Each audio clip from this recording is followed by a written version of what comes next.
everyone, my name is Avinash Kumar Yadav and I teach legal reasoning at Law Prep Tutorials.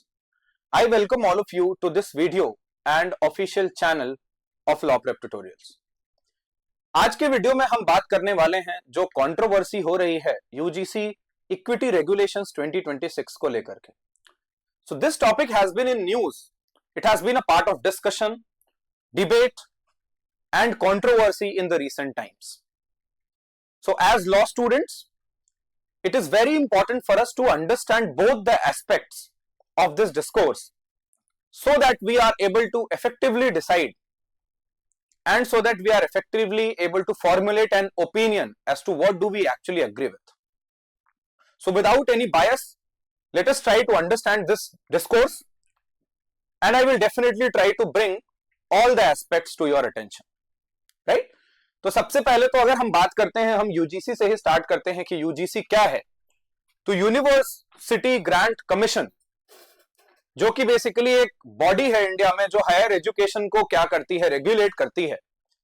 And they are tasked with responsibilities like managing the funding of the institutions, laying down a basic framework which the universities have to follow and overseeing all other affairs related to higher education, right? तो इसके historical background को समझने की कोशिश करते हैं कि क्या है यूजीसी और कैसे हम यहां तक आए हैं जो अभी सिनेरियो चल रहा है. 1917 से 1919 के बीच में सैडलर कमीशन बनाया गया which was chaired by Dr. M.E. Sadler and this commission was also called as Calcutta University Commission. Calcutta University Commission. ये जो कमीशन था यहां पे ये बात हाईलाइट करी गई कि इंडिया में एक सेंट्रल अथॉरिटी की रिक्वायरमेंट है जो कि एजुकेशन को ओवरसी करेंगे, राइट? इसके बारे में एक और बहुत इंपॉर्टेंट फीचर है कि ये स्कूल्स और कॉलेजेस दोनों के लिए बनाया गया था. 1948 to 1949 finally university education commission बनाया गया under the chairmanship of doctor Sarvepalli Radhakrishnan, जिन्होंने ये रिकमेंड करा कि एक स्टैट्यूटरी बॉडी बनानी चाहिए एक एक्ट के थ्रू इंडिया में हायर एजुकेशन को मेंटेन करने के लिए या फिर रेगुलेट करने के लिए. 1953 में यूजीसी को एस्टैब्लिश किया गया एक नॉन स्टैट्यूटरी बॉडी की तरह, मतलब कि यहां पे कोई लीगल बैकिंग जो है वो मिसिंग है, राइट? और कोई भी एक्ट नहीं इनैक्ट किया गया है इसको लाने के लिए. अब ये फॉर्मली इनॉग्रेट किया गया था 1953 में बाय मौलाना अबुल कलाम आजाद. 1956 में यूजीसी एक्ट 1956 लाया गया जो यहां पे इंडिकेट कर रहा है कि एक स्टैट्यूटरी बेसिस जो है या एक स्टैट्यूटरी स्टेटस यहां पे प्रोवाइड करता है यूजीसी को एज अ रेगुलेटरी बॉडी. 1960 से लेकर के 1980 के बीच में यूजीसी का मेजर एक्सपेंशन फेज होता है जहां पे यूजीसी को फंडिंग से लेकर के रेगुलेशन से लेकर के एनईटी एग्जाम कंडक्ट कराने तक वेरियस अदर रिस्पॉन्सिबिलिटीज से इंटरेस्ट किया जाता है और ये वो फेज है जहां पे एक मेजर एक्सपेंशन की तरह देखा गया है. अगला अगर हम लोग बात करें अभी current relevance specially from the point of view of general knowledge, अगर आप देखें तो यूजीसी जो है ये एक बॉडी है जो कि न्यू दिल्ली में हेडक्वार्टर्ड है, राइट? और यहीं पे अगर मान लो हम लोग देखते हैं तो इसका कॉम्पोजिशन क्या होता है. इसका कॉम्पोजिशन है कि एक chairperson, vice chairperson and 10 members who are appointed by central government. Chairperson के बारे में अगर मान लो हम लोग बात करते हैं तो अभी senior IAS officer doctor Vineet Joshi is acting chairperson of UGC. और अगर वाइस चेयरपर्सन के बारे में हम लोग बात करते हैं so professor Deepak Kumar Srivastava. Professor Deepak Kumar Srivastava is the vice chairperson of UGC as of now. ये अपने को ध्यान रखना है. इनकी रिस्पॉन्सिबिलिटी क्या है? ग्रांट देना, गाइडेंस प्रोवाइड करना हायर एजुकेशन पे, रिफॉर्म सजेस्ट करना और एकेडमिक स्टैंडर्ड्स को मेंटेन करना है इंडिया में. So this is some of the general information about UGC. हम देखिए जो यूजीसी के जो इक्विटी रेगुलेशंस आए हैं 2026 के, हम ये समझने की कोशिश करते हैं कि इसके एसेंशियल फीचर्स क्या हैं जिनकी वजह से ये सारा का सारा डिबेट शुरू हुआ है. तो यहां पे अगर एक बेसिक आइडिया लेना चाहते हैं हम तो the full name here is University Grants Commission promotion of equity in higher educational institutions. Equity basically refers to providing a level playing field, so that everyone gets an opportunity, an equal opportunity, जो कि हमारा एक constitutional concept है, right? इनको 13 जुलाई 2026 को notify किया गया, जिसने 2012 के एंटी डिस्क्रिमिनेशन फ्रेमवर्क को क्या किया, रिप्लेस किया है। अब फाइनली इसके थोड़ा सा बैकग्राउंड को समझने की कोशिश करते हैं कि क्यों ये रेगुलेशंस लाए गए हैं। सो फॉर दिस, एक इसका हिस्टोरिकल एस्पेक्ट ये है कि Dalit scholar named as Rohith Vemula, who was a PhD scholar in University of Hyderabad in 2016, committed a suicide due to caste discrimination that he faced. In 2019, a doctor or an medical professional named Payal Tadvi, Dr. Payal Tadvi, also committed suicide in the year 2019 in Bombay. And their mothers approached the Supreme Court to suggest some reforms to curb this problem of caste discrimination in higher educational institutions. तो supreme court ने यहां पे क्या किया, आपने directives issue करे UGC को that they should bring about some regulation to regulate this problem, right? Objective क्या है? डिस्क्रिमिनेशन इरेडिकेट करने का, खत्म करने का, और इक्विटी प्रमोट करने का, इंक्लूजन और फेयरनेस को प्रमोट करना। As all of you can see that new education policy जो आई है उसके अंदर equity has been focused a lot upon. ये एक बहुत ही मेजर कॉन्सेप्ट है जिसके ऊपर काफी फोकस किया गया है हमारी नई एजुकेशन पॉलिसी, ठीक है? और ये इसलिए लाया गया है so that any kind of caste discrimination that is being faced by any faculty, student, staff belonging to SC, ST, OBC category, PWD category or women should be brought in light. अगर हम caste discrimination के बारे में official data देखते हैं जो कि UGC ने प्रोवाइड करा है, तो यूजीसी के अकॉर्डिंग ये जो है these are the number of cases that have been reported, और ये भी रिपोर्ट करा गया है कि 2019-20 से 23-24 तक there is an increase of about 118% as all of you can see, right? Total 1160 complaints from 704 universities, और ये जो है ऑफिशियल डेटा है जो हम लोग देख पा रहे हैं यहाँ पे। की फीचर्स क्या है यूजीसी रेगुलेशंस 2026 के? तो सबसे पहले तो this lays down a definition of discrimination कि डिस्क्रिमिनेशन क्या होगा। So they have defined discrimination as unfair treatment based on religion, race, caste, gender, place of birth और डिसेबिलिटी। तो अगर मान लो हम ये बोलते हैं कि अनफेयर ट्रीटमेंट से हमारा क्या मतलब है, it basically means any kind of unequal treatment, any kind of unjust treatment और any kind of prejudicial treatment, right, based on religion, race, caste, gender, place of birth और disability. Now there is a lot of issue that is going on relating to the fact that this protection has only been granted to people belonging to SC, ST and OBC category. In fact, OBC category has for the first time been included under UGC regulations as far as discrimination is concerned. तो ये जो है issue है, इसको हम लोग अपने दिमाग में रख करके चलेंगे.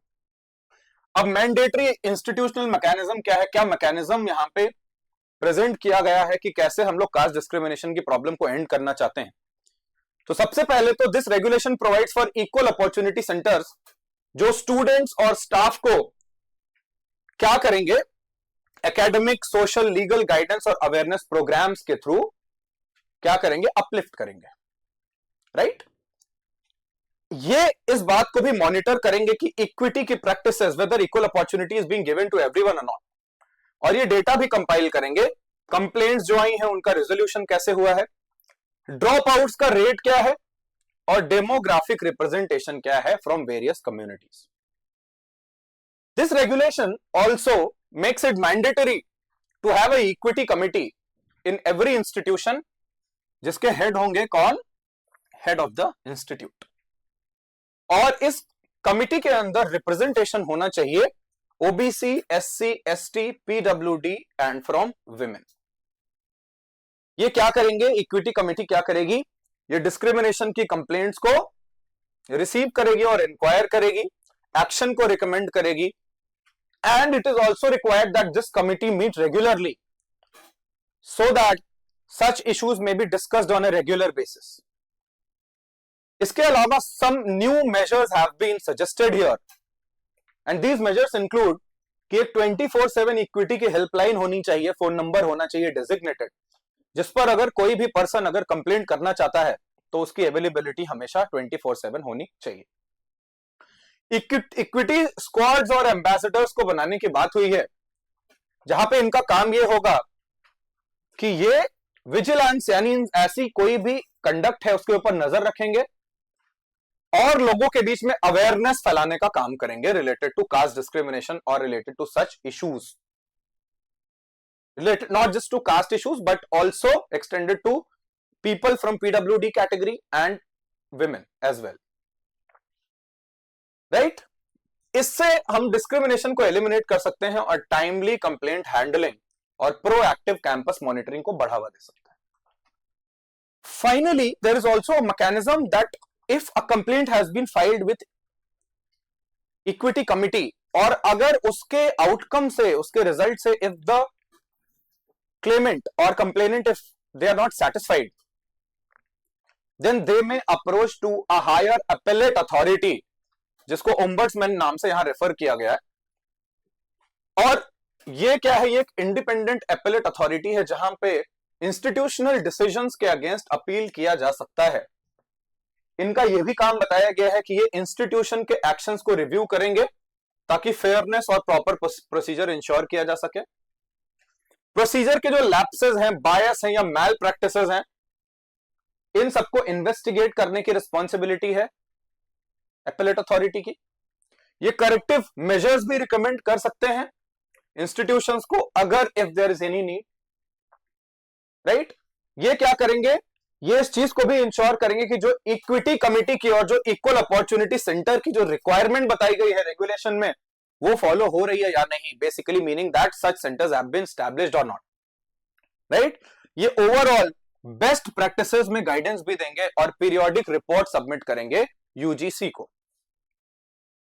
नेक्स्ट अगर हम देखें तो कंप्लेंट हैंडलिंग कैसे होगी, तो कंप्लेंट लॉन्च की जा सकती है कहां, ऑनलाइन या हेल्पलाइन के थ्रू या फिर इक्वल अपॉर्चुनिटी सेंटर में। नेक्स्ट होगा इक्विटी कमिटी उस कंप्लेंट को रिव्यू करेगी, राइट, 24 आवर्स के अंदर। प्रिलिमिनरी इंक्वायरी जो है यहां से लेकर के 7 डेज के अंदर कंक्लूड होनी चाहिए, ये रिक्वायरमेंट भी दी गई है।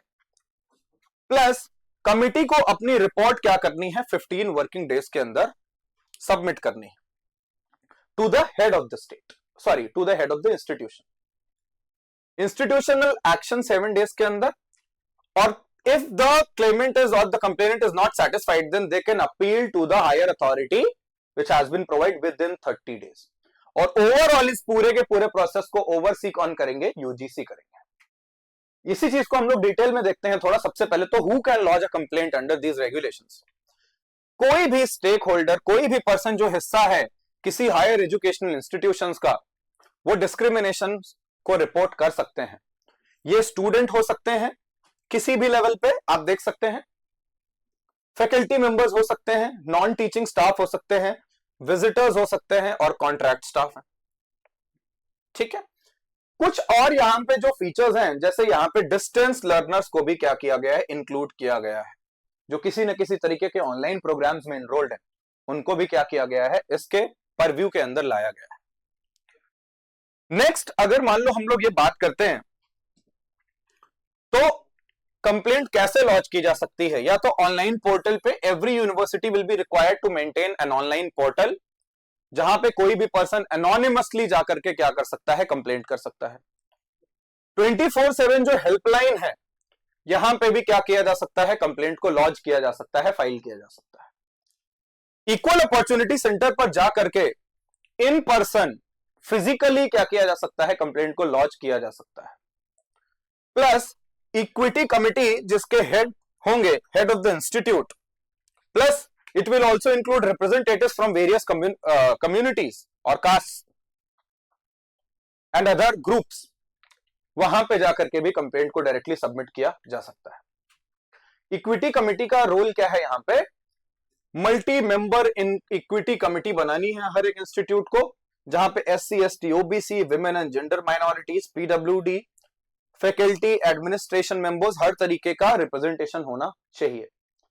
इनकी रिस्पॉन्सिबिलिटी ये है कि ये हर कंप्लेंट के रिसीव करने के 24 आवर्स में उसको रिव्यू करें, प्रिलिमिनरी इंक्वायरी कंडक्ट करें with in 7 days, supporting evidence collect करें, स्टेटमेंट डॉक्यूमेंट्स विटनेसेस जो भी इनको मिलते हैं, और ये एक्शन के लिए रिकमेंडेशंस को प्रोवाइड करें, एक्शन के लिए रिकमेंडेशंस को प्रोवाइड करें, जो कि अथॉरिटी किसके पास होगी, that authority shall vest with the head of the institute की क्या अथॉरिटी क्या एक्शन लेना है। टाइमलाइन क्या क्या है, पहले तो इमीडिएट एक्नॉलेजमेंट, तुरंत की कंप्लेंट रिसीव हो गई है इसका एक्नॉलेजमेंट रिसीट देनी होगी आपको। प्रिलिमिनरी रिव्यू जो है वो 7 दिनों के अंदर कंडक्ट करना होगा इक्विटी कमिटी को। इक्विटी कमिटी की जो रिपोर्ट है उसमें रिकमेंडेशंस होंगी कि क्या एक्शन लिया जा सकता है, और ये 15 दिन के अंदर सबमिट होनी चाहिए। हायर एजुकेशनल इंस्टीट्यूशन के बिहाफ पे हेड ऑफ द इंस्टीट्यूट क्या करेंगे, करेक्टिव मेजर को 7 वर्किंग डेज के अंदर एनफोर्स करेंगे या फिर अप्लाई करेंगे। And if the complainant is not satisfied then they can appeal to the ombudsman, right. और क्या करेंगे, ये 30 डेज के अंदर होना चाहिए। आउटकम क्या हो सकते हैं, करेक्टिव एक्शंस क्या हो सकते हैं, so let us also try to understand that यहां पे ये ऑप्शंस हैं। वार्निंग या फिर डिसिप्लिनरी एक्शन दिया जा सकता है परपेट्रेटर को, मीडिएशन या फिर कंसिलिएशन हो सकता है पार्टीज के बीच में, पॉलिसी या फिर स्ट्रक्चरल चेंजेस जो है वो कैंपस के प्रोसेस में लाए जा सकते हैं to make it more inclusive, temporary suspension हो सकता है या फिर ट्रांसफर हो सकता है जो इन्वॉल्व पर्सनल है, अगर ऐसी कोई जरूरत है तो, ठीक है। सारी कंप्लेंट्स, रिपोर्ट्स और जो रेजोल्यूशंस हैं उनको डॉक्यूमेंट करना है, और वो इक्वल अपॉर्चुनिटी सेंटर की एनुअल रिपोर्ट में कहां सबमिट किया जाएगा, यूजीसी को सबमिट किया जाएगा। एडिशनल सेफगार्ड्स क्या है समझते हैं। अगर कोई भी इंसान कोई ऐसी कंप्लेंट फाइल करते हैं तो उनकी कॉन्फिडेंशियलिटी को, उनकी आइडेंटिटी को हाइड करके रखा जाएगा, पब्लिक नहीं किया जाएगा, इट विल बी अनोनिमस। यहां पे रेगुलेशन में ये बातें भी बताई गई कि किस तरीके से अगर किसी तरीके का रिटेलिएशन होता है, right, like harassing the complainant, और इस तरीके का कोई प्रेशर बनाना कंप्लेंट को वापस लेने के लिए, तो उसके अगेंस्ट स्ट्रिक्ट प्रोहिबिशन लगाया गया है इस रेगुलेशन के अंदर। और यूजीसी क्या करेगी, टाइमली ऑडिट्स भी कंडक्ट करेगी, ये वेरीफाई करने के लिए कि क्या कंप्लेंट्स को किसी भी इंस्टीट्यूशन में फेयर मैनर में हैंडल किया जा रहा है या फिर नहीं। एक नेशनल लेवल मॉनिटरिंग कमिटी बनाई जाएगी जो ओवरसी करेगी इंप्लीमेंटेशन को, जहां पे रिप्रेजेंटेटिव्स होंगे स्टैट्यूटरी बॉडीज से, सिविल सोसाइटी से और यूजीसी से, right. And institutions are required to file regular reports on equal opportunity centre activities, diversity data and actions taken. अगर कोई इंस्टीट्यूट फेल कर जाते हैं इन गाइडलाइंस के साथ कंप्लाई करने से, अग्री करने से, तो क्या हो सकता है, काफी हार्श एक्शंस यहां पे बताए गए हैं, which is also an area of a protest, जिसकी वजह से प्रोटेस्ट हो रहे हैं। सबसे पहले तो यूजीसी के जो फंडिंग है या स्कीम्स है वहां से डिबार किया जा सकता है, हटाया जा सकता है इंस्टीट्यूट को। इंस्टीट्यूट को जो रिकॉग्निशन मिला है उसको रिमूव किया जा सकता है। वहां की जो डिग्री है, ठीक है, चाहे वो फिजिकल प्रोग्राम की हो, डिस्टेंस लर्निंग प्रोग्राम की हो या ऑनलाइन लर्निंग प्रोग्राम की हो, उसके ऊपर बैन लगाया जा सकता है। और जो यूजीसी की लिस्ट है रिकॉग्नाइज्ड हायर एजुकेशनल इंस्टीट्यूशंस की, वहां से भी इंस्टीट्यूट को रिमूव किया जा सकता है।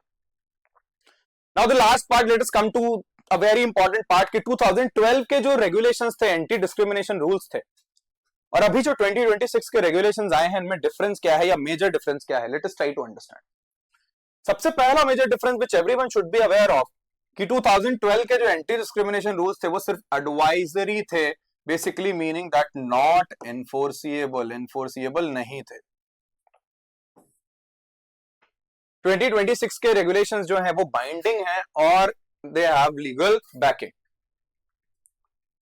स्कोप जो है इसका ब्रॉड कवरेज था, मेनली SC ST के स्टूडेंट्स के ऊपर फोकस था ये एंटी डिस्क्रिमिनेशन। अब यहां पे SC ST प्लस OBC यानी एरिया ऑफ फोकस की पहली बार यहां पे ऐड करा है इन्होंने इस इशू से रिलेटेड लॉज में। Gender minorities, PWD plus faculty, staff and online learners सबको इंक्लूड किया गया है इसके अंदर। So the definition is more inclusive now as to who can complain under the such a scenario. अगर आप देखेंगे पहले सिर्फ एंटी डिस्क्रिमिनेशन ऑफिसर और इक्वल अपॉर्चुनिटी सेंटर बनाया गया था जिनके लिमिटेड रोल्स थे क्योंकि these were only advisory in nature. अब equal opportunity centres, multi member equity committee, equity squads, ambassadors, 24/7 helpline and online portal. तो मैकेनिज्म को क्या किया गया है, काफी इनहेंस किया गया है। कंप्लेन को कैसे हैंडल किया जाता था, पहले ये डिस्क्रिशनरी था, basically it was at the discretion और इट वाज ऑप्शनल कि हर इंस्टीट्यूट क्या करना चाहते हैं और कोई टाइमलाइंस नहीं थी। अब ये पूरा का पूरा प्रोसेस हो गया है फास्ट ट्रैक और आप देख सकते हैं कि टाइमलाइंस भी यहां पे प्रोवाइडेड हैं जिसके बारे में हमने डिस्कशन किया है। ये सिर्फ एडवाइजरी नेचर का हुआ करता था, अब ये बाइंडिंग है। इनफैक्ट यूजीसी क्या करेगी, पेनलाइज करेगी ऐसे हायर एजुकेशनल इंस्टीट्यूशंस के who are not going to agree to the norms और the regulations that have been provided. OBCs का इंक्लूजन पहले एक्सप्लिसिटली नहीं कवर्ड थे, अब इस बार इंक्लूड किया गया है अलोंगसाइड SC ST।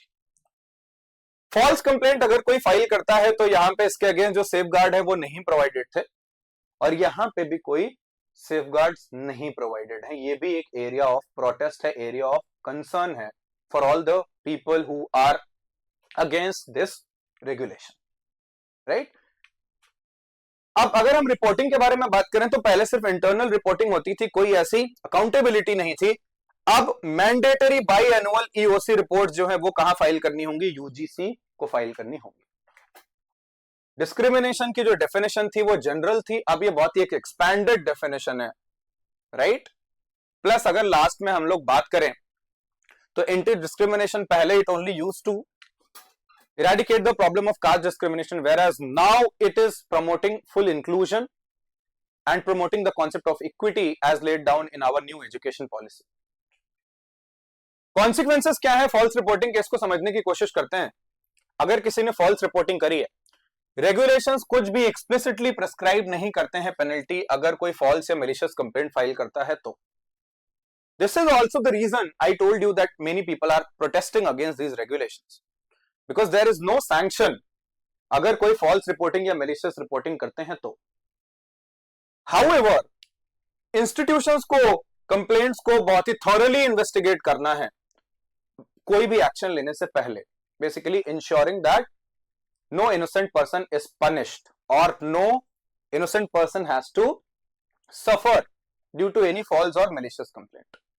ठीक है, यहां पे ये बात ही है कि अगर किसी कंप्लेंट को फ्रिवलस या मैलिशियस पाया जाता है with bad intent, committee appropriate internal action लेने के लिए रिकमेंड कर सकती है, बेसिकली इंस्टीट्यूशनल मैकेनिज्म जो होगा वो, but there is no uniform framework that has been laid. So this is also, let us try to understand कि क्या ऐसे इश्यूज हैं जिनकी वजह से प्रोटेस्ट हो रहे हैं, why are so many students specially from upper caste और general category they are protesting against this, so let us try to understand। सबसे पहले तो ये जो regulations हैं ये बहुत ही ज्यादा overarching powers दे देते हैं किसको, यूजीसी को, क्योंकि यूजीसी क्या कर सकती है, इंस्टीट्यूशंस की ऑटोनॉमी को यहाँ पे इन्फ्रिंज कर सकती है, क्योंकि UGC has been given unregulated power कि वो किसी भी यूनिवर्सिटी का जो रिकॉग्निशन है उसको कैंसिल कर सकते हैं, फंडिंग रोक सकते हैं। So this is overreach. Discrimination और स्ट्रक्चरल बायस जैसे कुछ टर्म्स हैं, ये काफी ब्रॉड है and there is no set definition that has been laid down, और अगर डेफिनेशन जब ले डाउन करी भी गई है तो it is very broad, it is open to interpretation. False complaint का रिस्क है, यूजुअल ये प्रॉब्लम रहती ही है कि अगर किसी भी तरीके की फॉल्स कंप्लेंट अगर आती है तो उसके लिए कोई एक्सप्लिसिट पेनल्टीज यहां पे नहीं बताई गई हैं, राइट। तो ये भी एक बहुत ज्यादा बड़ा एरिया ऑफ कंसर्न है। एडमिनिस्ट्रेटिव बर्डन से यहां पर यह मतलब है कि सिंस इस रेगुलेशन के अंदर काफी सारे नए चेंजेस लाए गए हैं, so all the institutions will be required to establish equal opportunity centers, then equity committee. So this will require a lot of administrative effort and time, right? So this is also one of the criticisms. अगर हम मान लो ये बात करते हैं कि ये जो है इंक्लूजन जो नया है ओबीसीज का, पीडब्ल्यूडी, जेंडर माइनॉरिटीज का, ठीक है, अगर मान लो हम यहां पे ये बात करें तो this is also not being welcomed by a lot of people. So this is also one of the major areas of concern. Penalties जो यहां पे ले डाउन करी गई हैं वो काफी ज्यादा हार्श हैं, एज इन कि अगर यूजीसी रेगुलेशन से कोई इंस्टीट्यूट कंप्लाई नहीं कर रहे हैं then they may face very harsh consequences like removal of recognition or stoppage of funding, etc. Last में, what do we mean by the term cultural pushback? Let us try to understand.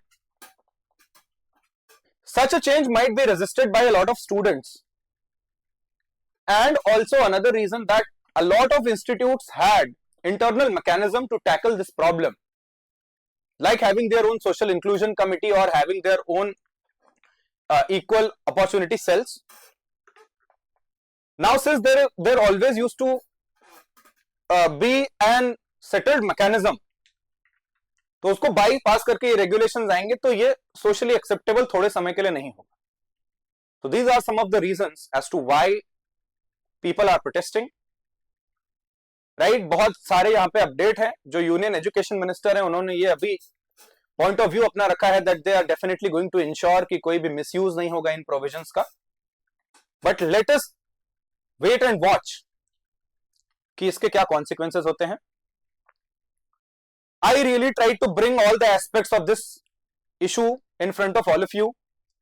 I really hope that this video was informative, and please definitely let me know as to what are your views on this topic. And if you want me to come up with more such videos, short videos on such legal and social issues, please let me know in the comment box. Thank you so much everyone, and I will see you guys in the next video.